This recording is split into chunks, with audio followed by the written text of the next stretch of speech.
Always fantastic. Hello and welcome to the Sunday Superversive live stream. I am your host, Ben Wheeler, and I'm joined today by the friend of the show, Brian Niemeier. How are you doing today, Brian? Doing phenomenal. How are you? I'm doing fantastic. Better than I deserved, as you said earlier. Uh, so this is, I don't know, like your fifth or sixth time on the thing. Um, we've got a whole bunch of, stuff to talk about. It's pretty great. Hello, Mega Buster Shepherd. Namely, your new novel, Combat Frame XSeed, CY 40 Second Coming. It's a fantastic read. I actually finished it this week. Tremendous. Yeah, we've finished fulfillment on all the copies of the book, both the ebook and the paperback. So glad you got yours and enjoyed it. I did. I did very much. It's always nice to have something, signed by the author for it. And in this age of Kickstarters and Indiegogos and all that jazz, having somebody deliver on time is absolutely. Oh, it was Bradford Walker. Hey, hey. Is absolutely a joy to see. Um, I know a lot of the Comicsgate stuff, you can tell who's serious about it because one side, they're delivering, the other side, it's taking a while. Though I do There's hear. there's one hard and fast rule of crowdfunding is that you have got to ship. Come hell or high water, you're going to ship, or yeah, you lose all credibility. And yeah, people pay me in advance for this stuff, so I'm just giving them what's theirs.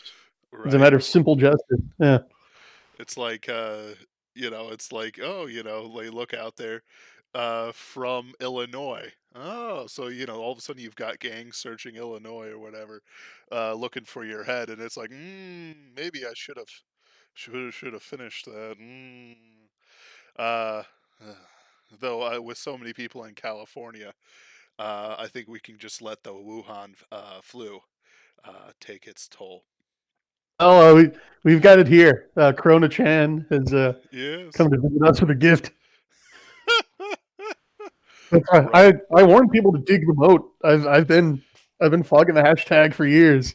So we need to just go all escape from New York or Chicago. Just Yep. start at Lake on the shore of Lake Michigan and just dig a trench around the border of Cook County.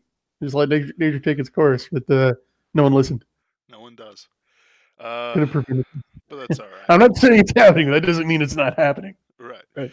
It's Yeah. I wasn't on the stream, but I was listening to the stream. Mr. Mediker's flu stream. Uh and he was going over a bunch of stuff, people freaking out, horrifying things in the streets of China. And it's like, there was a meme a month ago that it's like, 1820 we had like yellow fever or whatever it was. 1920 it was the Spanish flu.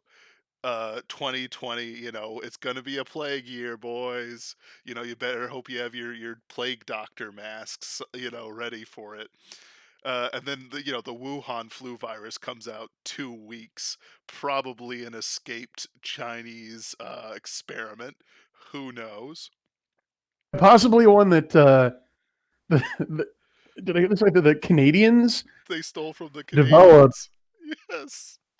Canadians may have developed it as a weapon against China. I'm kind of impressed. I didn't know Canada had those that kind of the wiles there. They're kind of cunning. But then Right. the Chinese stole a virus. Possibly, it's rumored meant to take them out, and Yes. then it leaked from this one of two facilities, like within a short train ride of a seafood market. Right. And So, it's like, and it's already, you could be asymptomatic for like a week, 2 weeks, or something nonsensical like that. So it's like at this point we're basically, screwed. It's like, welcome to the science fiction, boys. It's a Michael Crichton flick. Uh, you know, I hope the people on the Nazis on the moon or whatever, keep their borders closed. Otherwise, they're gonna have a hard time too. yeah, and it could be the supreme leader who comes out on top here because he's the only guy who's completely shutting down his country. I He's not know. letting anyone. Yeah, Yeah, it's great. Kim Jong Un. Yeah, It, like here, it's a science fiction feel, but it's very real. And I just It's cyberpunk. We're living in a William Gibson novel, but without all the cool stuff. I know. I know. Actually, it was funny. I was watching, reading. He had a new trilogy out, and I read the first one. It's okay. I'm not really into thrillers too much. But like he had like VR things, and like the next, I want to say in 2 years we had that like a game you play VR and you collect stuff, and then in 2 years we had Pokemon Go. Um, Yeah. we are in science fiction of like 20 years ago, 30 years ago, 40 years ago, guys. Well, And that's one of the themes of XSeed. The yep, first book tagline is "The future is over." yep. And it's a lot of it I've noticed is these people like Werebun Bavaria, the past, trying to create a country in the future, and they're always coming up against the Sox, who I've noticed has been kind of an end of history type of people. Nothing Right. creative or new will ever come out of them uh, until something happens. Ooh, They're certainly the Sox are certainly devotees of Francis Fukuyama's thesis, yep, and they think they are the end of history. Everyone else needs to catch up to them. yeah. The Yeah, just for those who don't know, Francis Fukuyama basically said that democracies, and democracy itself, as if it was a thing, um, would continue to expand out forever. Though that does not seem to be the case. And even in the democracies that are supposedly so blessed uh, by Francis Fukuyama's ideas, people are calling for a return to monarchy. So, yeah, we've yeah, democracy actually historically until modern times, it never really got a long field trial. I mean, you just had basically some ancient Greeks dabbling with it and mm, concluding, yeah, this doesn't work on a small scale. I've heard people bring up the Republic of Venice, but really, that was a constitutional monarchy at best. Because I mean, the Doge started out as a ducal title handed out by Constantinople, mm, and was kind of like the Roman emperors would basically handpick a successor and have it rubber stamped by the elected officials. So, was it really a democracy? it was more of an Not really. autocracy. Yeah, I mean, not throwing shade at Venice. I mean, it worked for them for 1,000 years, but we really only got democracy. Really, only got a good work out a good field trial starting in the 18th up through the 20th century, and nah. Just America, Said, basically. but Uh, yeah, I think that. Well, then after like the Great Industrial Wars, Western Europe, but and that's what Fukuyama was talking about, where it was spreading. But no, I think it was Alexis de Tocqueville pointed out that you can have a democracy until people realize they can bribe each other with their own money, and that's what happens. Now we've got a ruling elite that's every bit as decadent and out of touch as like lead eating, like lead face painted decadent French aristocrats. yep. Yeah.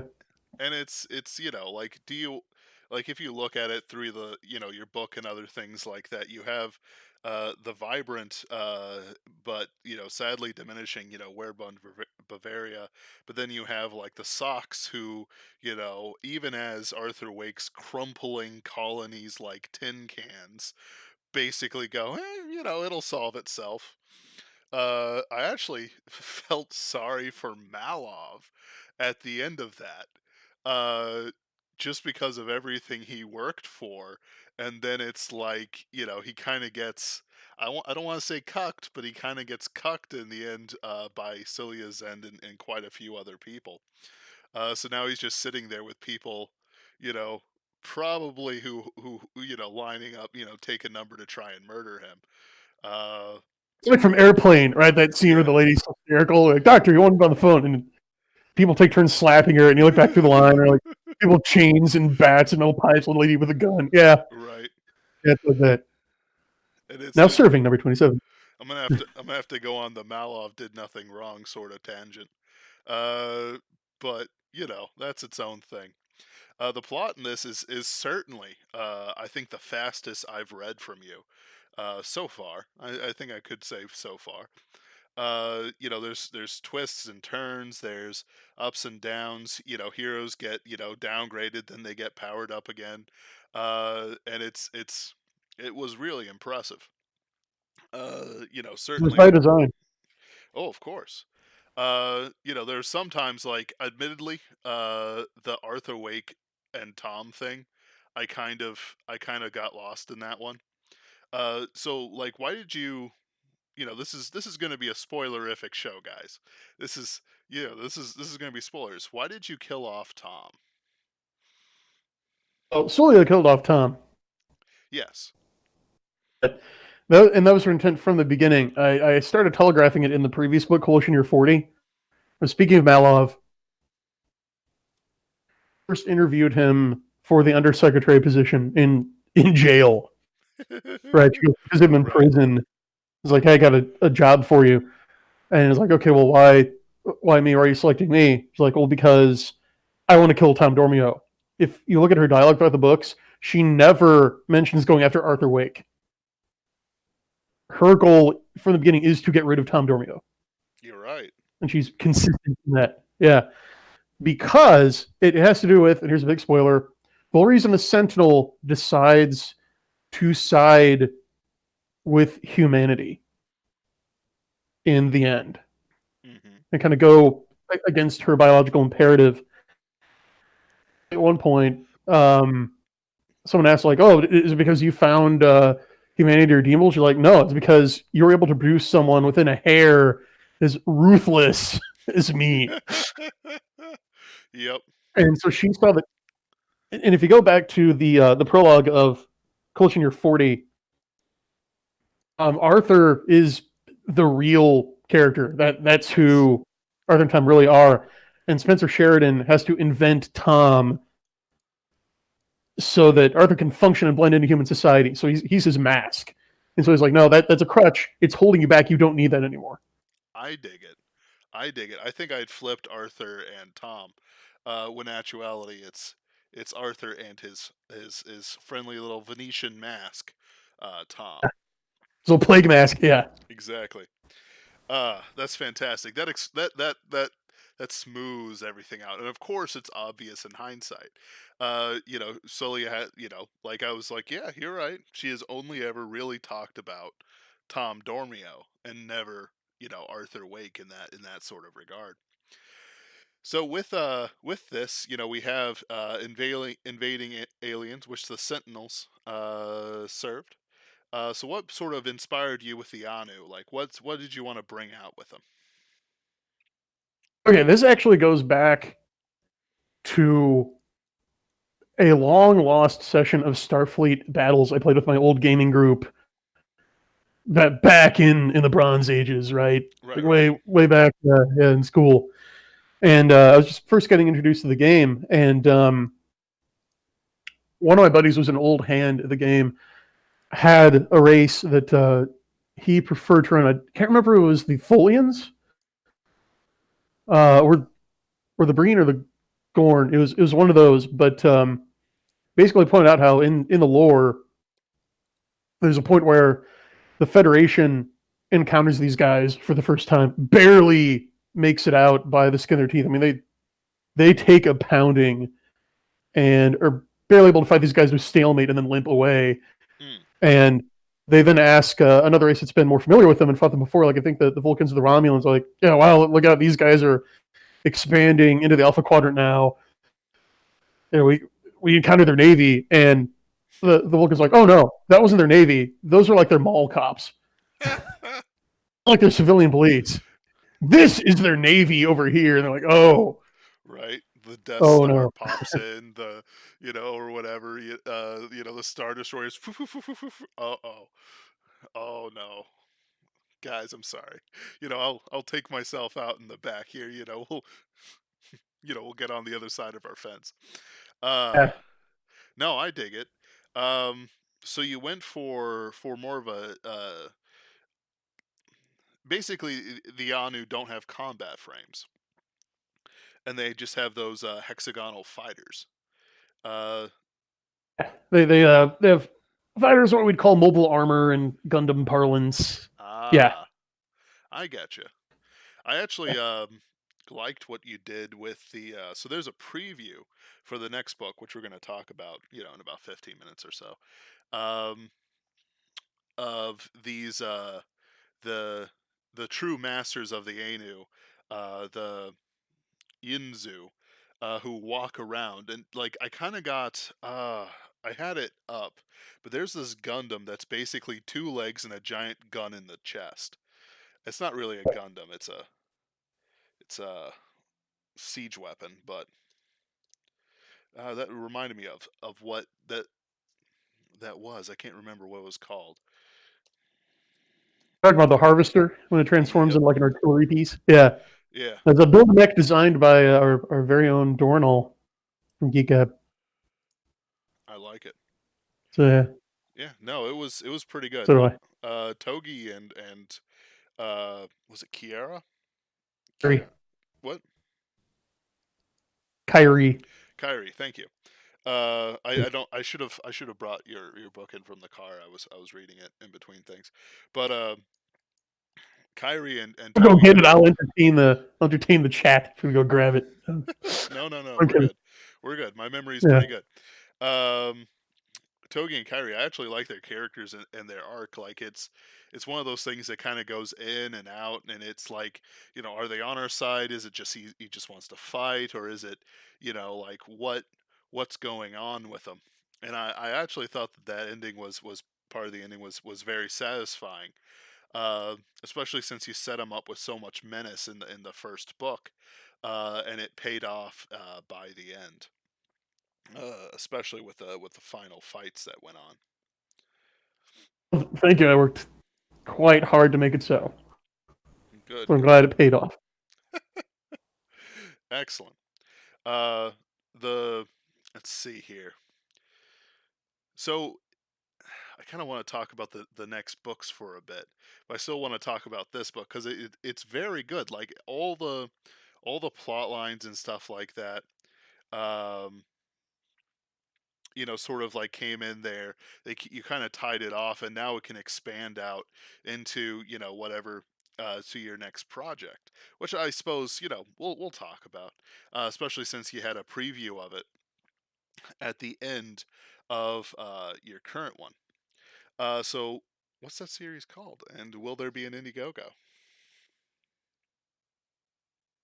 Yeah. So the kind of coalition year arc of the Exceed franchise, the IP, if you will, is over.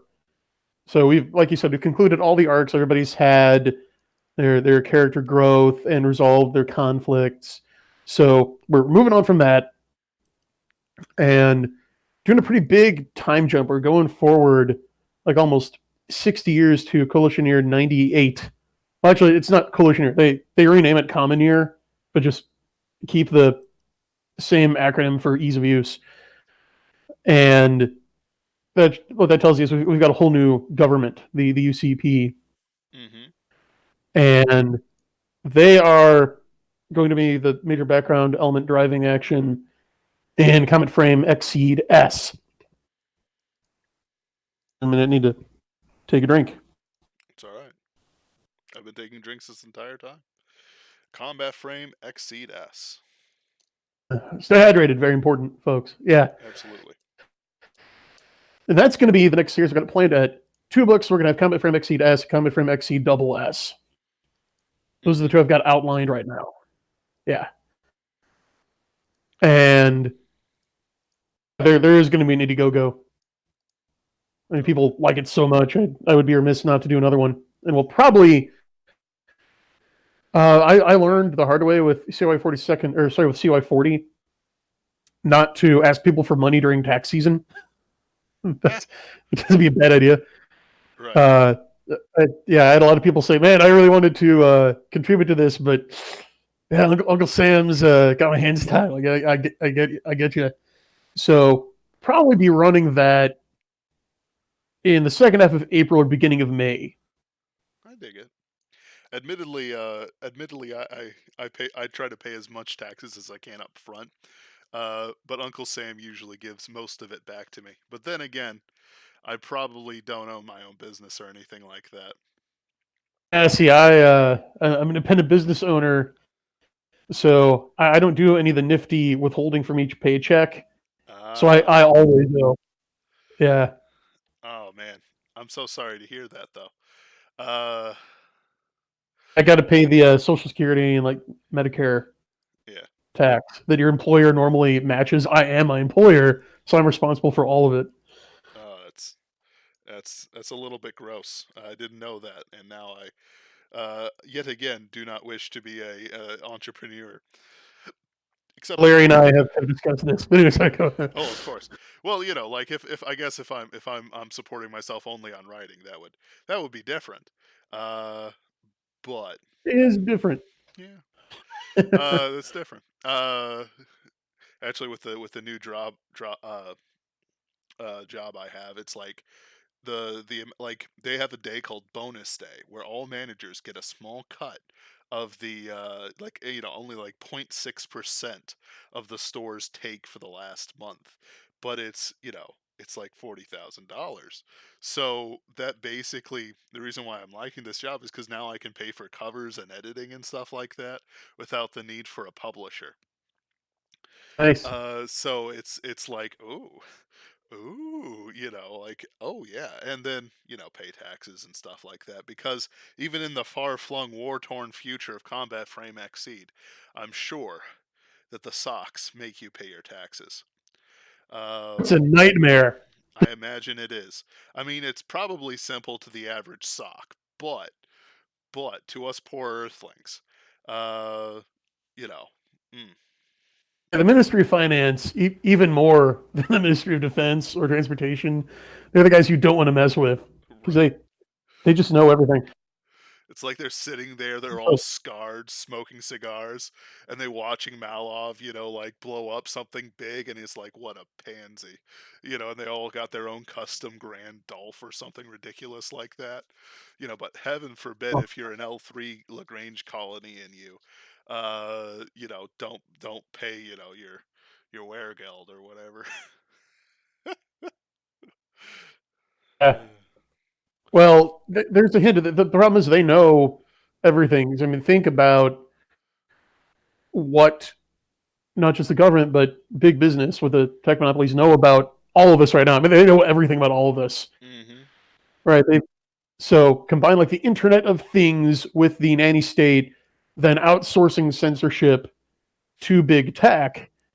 I Right. mean, and the coalition actually started, like they're an offshoot of a lot of those current day tech monopolies that just fled the collapse on Earth through outer space and built the colonies.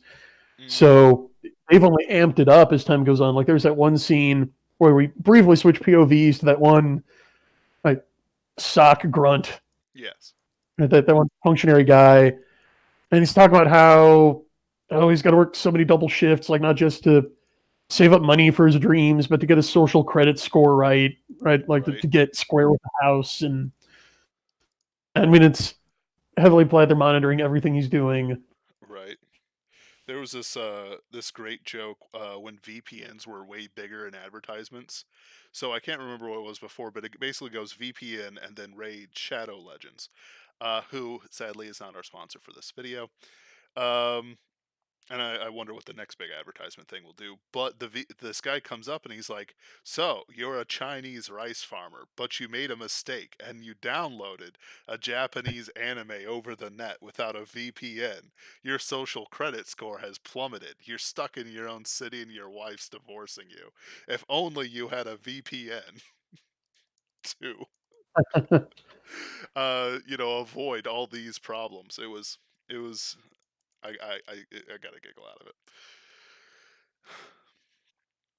But of course, now in Combat Exceed S, you're moving us to a future, and it doesn't seem like like there's certain that unimaginative flair that the Sox seem to have, especially with your opening, which was fantastic and pulse pounding. Um, as much as a book can be pulse pounding. Uh, it seems that like the That's on the back. Sox, There's a page you can look and it's integrated with Crank. So anyway, yes. I know, right? The socks don't seem to be around like they used to, unless they're still there, just with a different name. The former is what I will say. So, really, this isn't a spoiler because it's been revealed in my short story Anacyclosis, which was published in Sci-Fi Journal originally, and then I reprinted in my anthology Strange Matter. Mm-hmm. Yeah. So that actually gives us a look into the 70s, into I believe CY 72 is when it takes place. I have to double check, where we do get to see the day-to-day operations of a UCP combat frame carrier fighting the Inzu. Ooh, I like it. So if you want to see what's coming up, there's another little preview because I always do a bridging short story between my books. I'm just Mm-hmm. finishing up the one that I owe to backers for the CY 42nd coming in Go, so that will be coming soon, guys. Ardenon is working on the cover as we speak, Yeah. and it's looking great. Yeah, but I have preemptively delivered the sneak peek of Comet Frame XSeed S, and I did it a couple of years ago. So you can go right now and pick up Strange Matter and get a get like a little OAV size serving of what's coming in the Comet Frame XSeed S arc. Fantastic. I'm actually looking. Oh, there it is. I found it on Amazon. I'm gonna throw up a link. You There we go. I think the last thing I read of yours that wasn't combat frame was the Hymn of the Pearl. So I'm gonna pick this up myself. you you can get that free, by the way, for signing up for my newsletter. Oh, On Amazon for a reasonable price, or you can go to Kairos, my blog, and you either click on the brief pop-up ad that will come up after like 5 seconds, or fill in the field on the left sidebar and get access to early news, insider info, special deals, and you get my novella for free. excellent. And of course, I actually really do enjoy your blog, especially when you catch a witch out in the open. Uh, It's been epidemic. They're coming out of the woodwork. right? It's very like it's frustrating in a way, but it's also like nice to see that they like strategies never change. They're still like attacking the same things. It's like almost comforting at this point. Is It one of our absolutely is. Xseed, another of our Xseed readers caught one this afternoon. It's crazy. Fantastic. Uh, no, Got like it's space doggo. there's oh, that warms the icicles of my heart. Hmm. So with the mech designs, I understand that which one? There it is. Uh, that Kyrie's and Togi's mechs, the Harvester and the Ape, were fan designed. So what was fan designed for this book? Slight correction. The harvester, which has an ape mode and like a squid tick mode, and then an artillery piece mode, was designed by a reader. That was designed by friend of the show, I suppose, John McGlynn, Mm-hmm. good buddy of mine, former Geek Gab co-host. I came up with Kyrie's Jigoku. Oh, that's right. Yeah, so hers was mine. Oh boy, this time we had 5 BAMs, as we call them, 5 Build-A-Max. One by Embreb in chat right now. Ooh, nice. And yeah, yeah, 2 variants of that. His was the 2 Grandolph Dragonflies, just the mega missile versions with the expanding graphene frames of like missile honeycombs. I like the dragonflies. I'm still a big fan of the Grand Dolph, but the dragonflies weren't bad at all. Grandolph's but better. It's like Grandolph Right. Plus. How can you go wrong? Right. And I actually got to look up all these because we had so many. But I'm going to the handy dandy mech index linked off of my blog. Oh, I was looking through it myself. I was just wondering if you had it all nice and easy to find. That is where I have it. So it's all going to be under the Collisioneer 40 heading because I have them grouped by book. But yeah, so the Manticore, that was a really interesting one. That's like a ground pounding, more stompy mech style quadruped combat frame that's just all about long range air support and electronic Mm-hmm. warfare.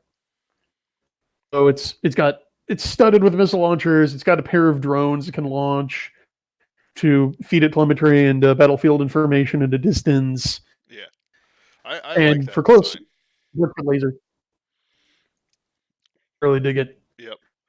The Manticore, Uh, that was actually like just sort of like as for sort of like heavy armor like siege deployment, like it was one of those things that it's like I wouldn't have thought about it, especially with its long move. But once you think about it, it's like, yeah, of course it would look like that. And of course it would be kind of vulnerable to anyone who can come in fast enough. Uh with long enough range for it. Get the jump that's why on it it. really doesn't. Yeah, that's why it doesn't operate on its own. You're usually going to deploy it with some Guardians or Gren 3s as escorts. Mhm. Well, then we have the XCD 106 Reaper, which was John's contribution this time. So, same guy who designed Harvester designed Reaper, and is XCD. I've had it described as how many levels of Death Scythe are you on? It's But, it's a lot of death side. but from what I understand, though, John has not watched Gundam Wing, or at least not all of it. So this is just a case of a convergent design. He just wanted to do a Death's Head themed Xseed, and his concept for it of if you're a WoW player, I forget the term for it, but he said he wanted something that's basically a wrecking ball that can just dive into like a big mob and just sow disarray and just scatter it.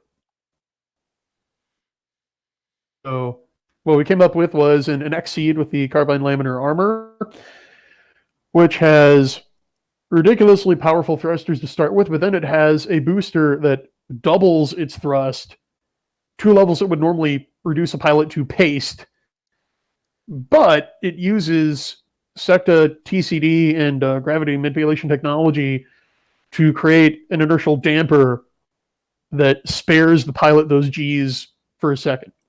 Mhm. It's not like Metatron where it just has a gravity drive or just has a warp bubble and just floats around in there where the space around it doesn't actually move. The bubble does, but it's got an inertial damper that can mitigate the effects of crushing G forces for a few seconds and just let it sprint basically, let it just catapult itself around the battlefield. I did like the design. I actually, and this is another thing of concurrent usage. I actually had a character survive a pretty devastating train accident because the train had inertia dampeners on the floor, and Oh, so and the gravity generators as well, because this is a super far flung future thing. So like basically, his ghost AI dad thing mm, glued him to the floor with the gravity generators and the inertia dampeners and let the train crash so that he still had to survive like being twisted and thrown everywhere else, but his momentum relative to the bottom of the train remained the same. that I love it when people mess around with inertia dampeners. It's like it's low key one of my favorite things. was a great use of it. Also, like they could find an application in elevators, I'd imagine. Right. If the cable gets cut. Absolutely. There's the Yeah. butterfly. Yeah. I want to get through these. So we then have a guy who technically got a three for so my good buddy DJ who designed the curve first. And this time he came up with two not really combat frames because they're AI, totally AI controlled the drones, Kester and Pollux, the twins, where one is designed for full offense and one for full defense, and then they can combine into the heavy armor Gemini. This hulking combat drone that's good at both offense and defense. Wow. I did like that they showed up, especially with the lunar underground characters. Um, I like the design too. The heavy armor Gemini. It's big. It looks tough. It's got a shield with a sword on it and a giant gun. It's what I like. I'm glad you like it. I also like. I don't know if you caught this, but one character notes that wow, so we've got a full offense and full defense combat frame here. That reminds me of Estrea's heavy armor X and Y that Malov and Mitzi were piloting. Yeah. Well, there's a reason for that because Lunar Underground basically comes, drags the remains of both of those into a van and drives off, and then turns them into Western Pollux. Right. I did catch that. I thought I was amused by it. Just because it's like that's exactly what some of those guys would just do. Like, what happens? Well, you just kind of wander over. Nobody's inside. Check it out. Take it home with you, because why not? They left it by the curb. It's public property, right? Exactly. They abandoned it on Luna. If they wanted it, they wouldn't have abandoned it. Salvage. Then finally, last but not least, we have the Crescentia, which is the first feminine inspired combat frame we've had. Yep. Is the royal conveyance of Her Majesty Lenore von Bunze. So Made by Faust as a gift of love. of course he's going to make a weapon. Right. I'm going to give her something she'll really use. I'm going to give it a nice chaste skirt that has hidden panels that conceal grenade launchers, and Exactly. put roses on her shield that turn into Megami style carbine filament garrotes, Romano whips, and even the hair is a weapon. Right. I Yeah. liked it. I'll admit I did want a little more out of the Crescentia of all the mechs that you used, but you had so many good mechs that it's like somebody somewhere had to do it. The only mech I truly miss, in all this is that I don't think we'll ever see like the original Type Zero combat frame ever again. Uh, but I hold out hope in the far future. Oh, Uh, mm, there's one way. oh, what is it? What's You can build mech it. You're right. You're absolutely right. And if like, and honestly, well, I don't know. It's like whenever I see it, it's always either the build a mech or the editing. But then it's like Indiegogo. You can kind of do multiple things. And with tax season coming up, though apparently I'm the only one who views it as a second Christmas. Uh, Still, I love the Crescentia's design quite a bit. Um, I had a bumper crop of BAMs this year. And again, I'm nothing if not mercenary. So if you guys listening, pay me. If you right, pay me, put a mech in the book, then we'll design a mech together. And we'll put it in the book, and Ardenon will graciously draw it for you. right. If I'm forgetting something, Hmm? did I forget any standout mechs? Help me Uh, out here. so there's the only one that you haven't really talked about yet is the Stapfen, which is a better Guardian and basically the ultimate Grenzy type of thing. Uh, Not that I'm calling it a Grenzy, but Yeah. no, the mech made by Werbund Bavaria while they were still on Hainan. Yeah, it was their attempt to mass produce the Ezekiel basically is what Evan Eckhart and Chaz Ritter were trying to do. Some crazy mofo blew up their carbine factory, so they had to compromise. Right. I enjoyed it. And like having Bauer and his like intense hatred was pretty good, but Frazier just had that style. Yeah, and the short story I'm writing right now, which is only for backers, I'm not going to release this anywhere else. So if you didn't back CY 42nd Coming, you're going to have to borrow a friend's copy. It's a CY 20 interlude. Tells the story of how the XCD 100 got into the desert for Frazier to find. Oh yeah, you've mentioned this before. I actually like.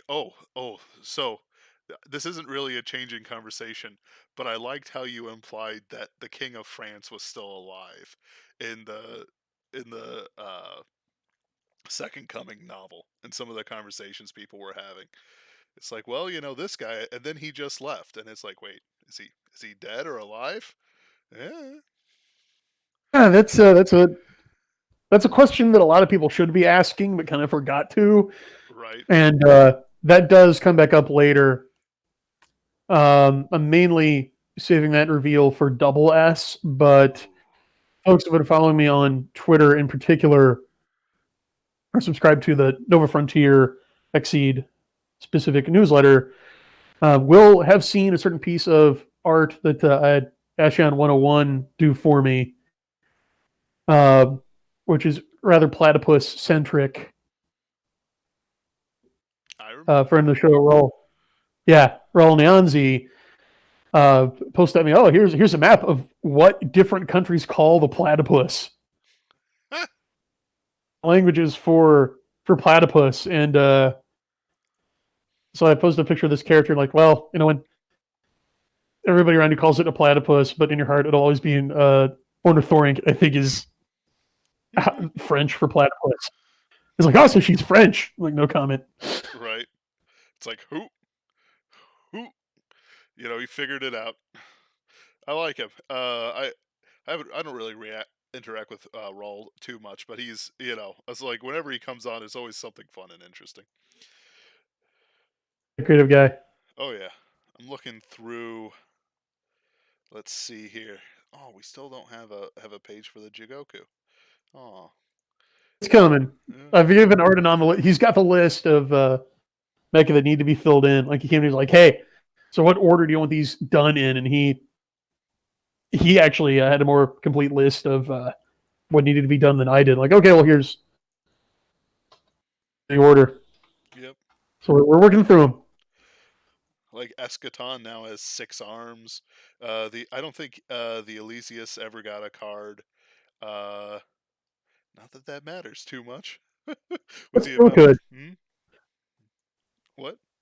There's always time. There's always time. That's true, unless the virus gets to us. But even then, all that does is promote my doomer fantasies, and give me an excuse to go all Mad Max.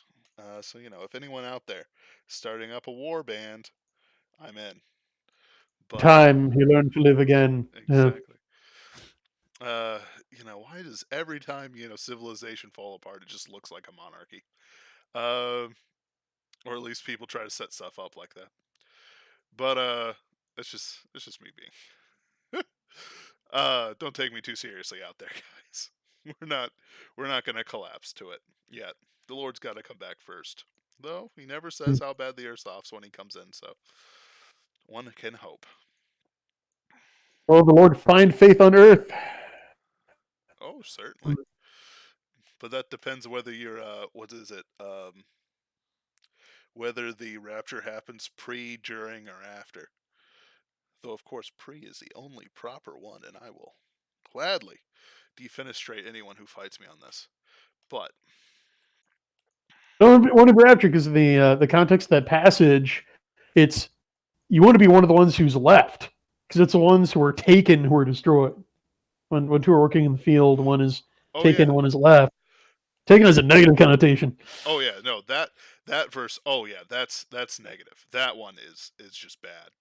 But there's other ones. What is it? It's Baptists fight about this all the time.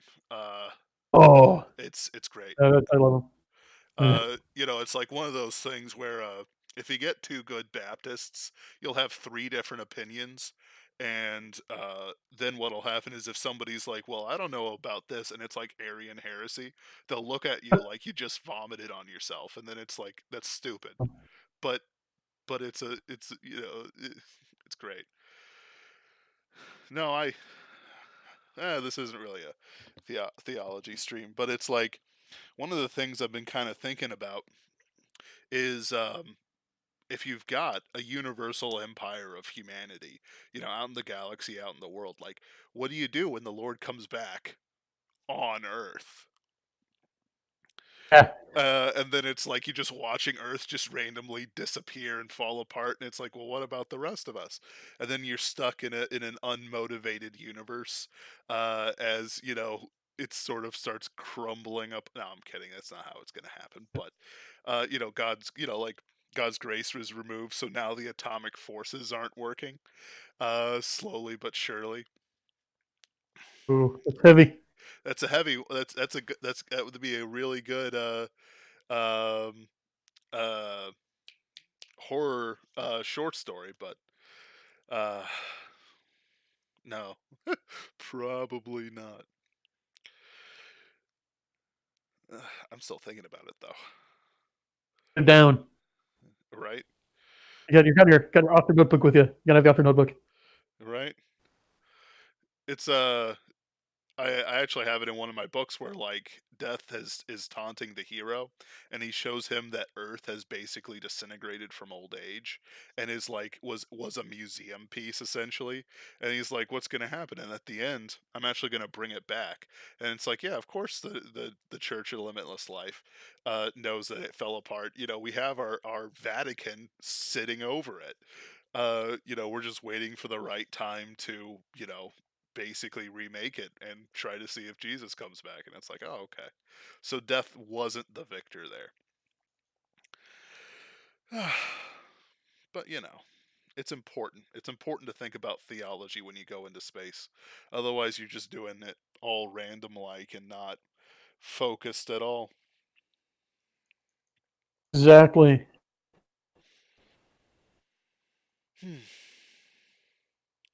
Though I would find it funny if well, no, someone did do this book. It's called Ada Cancri. Hold Okay. on. I'm going to get it out. I don't know if you've read this, but it's from an Orthodox perspective. It's by Russell May.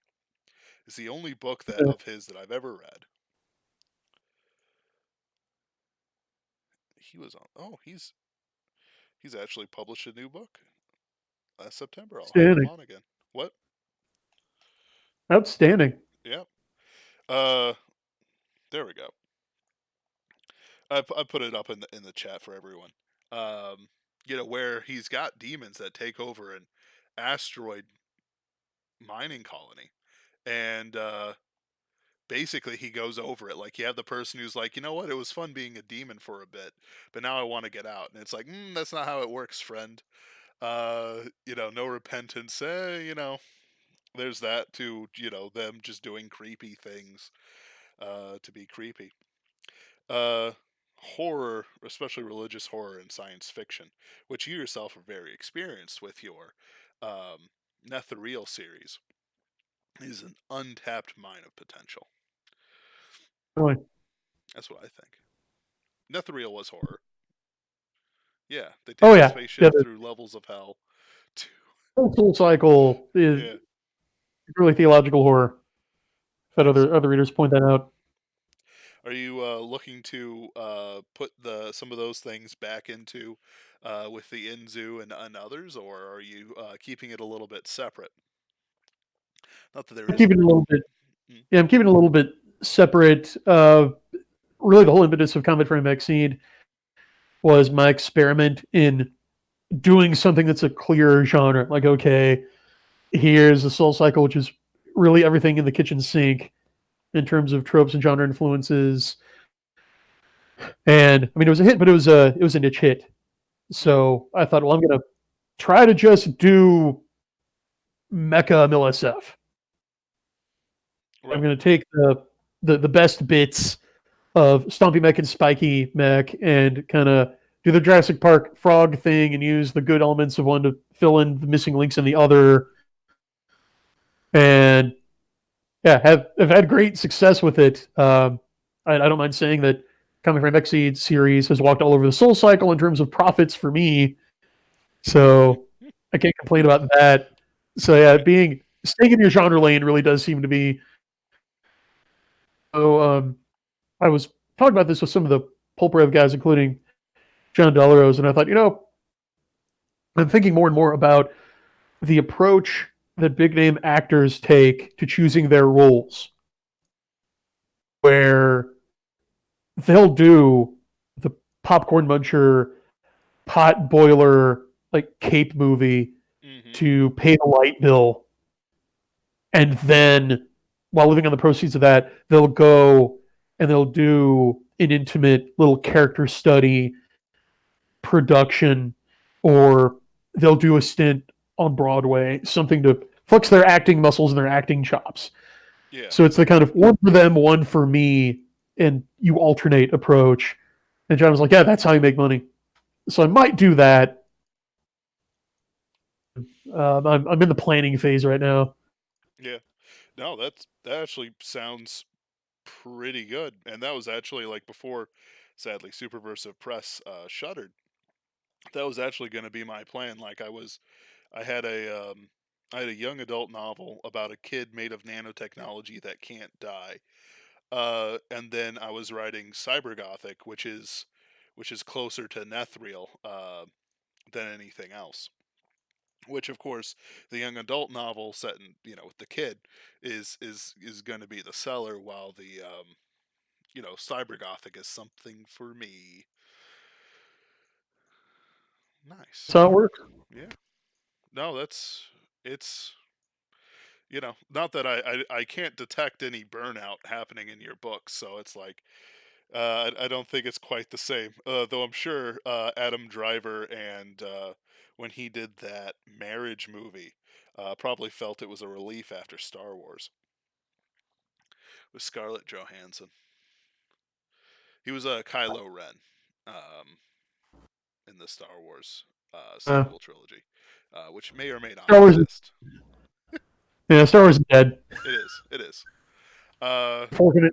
yeah. I'm Done. Well done. glad to hear he's. I'm glad to hear he's still getting work. I like that guy personally. Oh yeah. No, when you're like the only guy Ex-marine. who's right, when you're the only guy who smiles when someone calls everyone out for being a friend of a pedophile, it's like, ooh, that was a smile of a man with a clean conscience. Let me tell you, Uh, he sleeps the sleep of the just. he does. He does. And that's actually what kind of won him over. That's why when I started liking him, actually, just because it's like when you go, he, I know exactly what this is about, and it's not good, but it's like it's good for me. It's like, whoo. Well, uh, let's see here. So, your plans for the future are Combat Frame XSeed S and Double S. That's the short to midterm. Okay.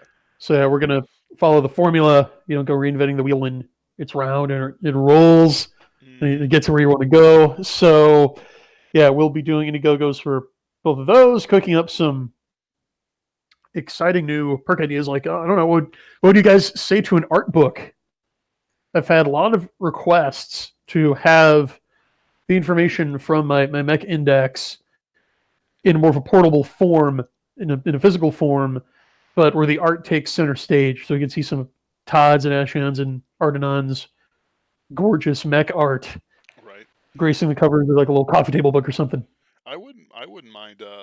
That actually sounds like a pretty good idea. Um, yeah, I'd go for an art book. Yeah. Yeah, and of Well, course we've been mm, playtesting and refining the card game furiously behind the scenes, and among my various anons, we've got Cardanon working on that, and based on feedback from playtesters and my own dabbling with it, I think we're pretty close to a beta version. We've got where play is fast and furious and people are having fun. mm-hmm. After we got the logistics of it, in terms of logistics, because of the minimum order, it's like with the print firm I use, 25 copies of each card because they got to set up the printing press time, Yeah. and that 25 is where they break even on it. So game, that's a lot of cards. Oh, absolutely. Yeah. And it's like right now, like the market's kind of saturated. It's like right now there's some guy, poor guy who's trying to sell a game called Bushido. It feels overcomplicated like when I hear him talk about it. So it's not like they're doing themselves any favors, but it's like, he's sitting there, maybe he gets 1-2 people who will look at it and then not buy anything. And he's trying to Yeah. promote this. Games are really tough. Like, have you ever watched the investment show Shark Tank, where entrepreneurs try to find angel investors for their Mm-hmm. products? Anytime there's like a board game or a card game or any kind of game on there, it never gets funded, even when the Shark Tank panel is like, yeah, I really like your idea, but the problem is games are really hard to sell and it's really hard to turn a profit off of them. Yep. So yeah, marketing games is yeah, that's publishing on hard mode, game publishing. Oh yeah. And it's like not only do you have to break into a market, you have to break into an entrenched market where people may try it once, like someone checking out the game, but in reality I'm still going to go back to Cardfight Vanguard when I'm done, because I've spent like $10,000 over half a decade or something ridiculous like that, like buying product, upgrading decks, going on trips. Not that I've literally spent $10,000. I sell cards too, so I make some of that back. But like, if we're just looking at the costs, I've got so much in there. I wouldn't want to change my main game for something, uh, unless it was really fun and interesting. That's a good hermeneutic. Yep. Though, sunk cost fallacy being what it is, but All right. So yeah, we've got a lot of exciting stuff planned with XSeed for the near future. Yeah. It well, is not the beginning again, it's the end of the beginning. And we've got a lot of interesting places to go. hmm it's been a wild ride, and it's been a fantastic ride. The last story arc was pitch perfect, and honestly, it sounds like it really paid off for you, with the with everything that you kind of had the goals for. Um, Praise God, and thanks to all my readers, including you. Obviously, couldn't do it without all of you. right? No point in shouting into the void. The void don't care. But you know, we got some nice people up on here. I do want to say before we close up, I'm going to be moving the time for my live stream to 8 p.m. Central due to a new job, after being unemployed. Thank God. But it is sadly nights for the immediate future. And so, if you're looking for the live stream at 5 p.m. Central, afraid you won't find it. Brian, why don't you give us a final word? Thank you. Yeah, you guys can pick up Comet Frame XSeed, so a 42nd coming right now on Amazon for Kindle and in paperback. You can read the rest of the explosive, exciting series with giant robot fights. And as Ben mentioned earlier, we've also got my award-winning Soul Cycle, which is theological horror. It's basically Dante meets Lovecraft. I like it. Netherreal's still one of my favorite kind of modern pulp rev books. that have come out there, along with anything by Skylar Hernstrom's Oh, yeah. Thune's Visions. Like that guy doesn't write much, but whatever he does, it's fantastic. And of course, John C. Wright's anything by John C. Wright is fantastic. And Uh, Master, of course. oh, absolutely. We live in a golden age, I think. Except everything else is kind of garbage, so we don't notice it. Yeah, just the signal to noise ratio. That's going to be part of the goal in 2020. Right? I mean, can you imagine it? Like you live in the pulp era, like the original pulp era. Howard and all the Howards are alive. Fritz Leiber's getting started. Blah blah blah. And then it's like, oh yeah, but we're also going through the Great Depression, and there's World Yeah. War II, and uh, maybe Well, there's some a great minds there.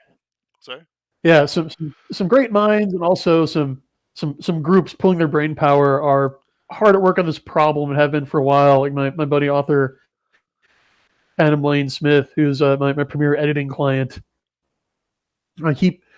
He's really been getting his Twitter foo to the next level. So he just had a tweet today that got something like 50,000 likes and like 5,000 retweets. I mean, it went super viral, and just as kind of an experiment, he's like, "Well, I'm just gonna slip a link to CY 42nd coming into this thread." Or I think it was the original comment Frame XSeed. Right. So like, I'm just gonna something like, "Hey, oh, by the way, if you guys like brutal mech fiction, check out my personal editor Brian Niemeier's book."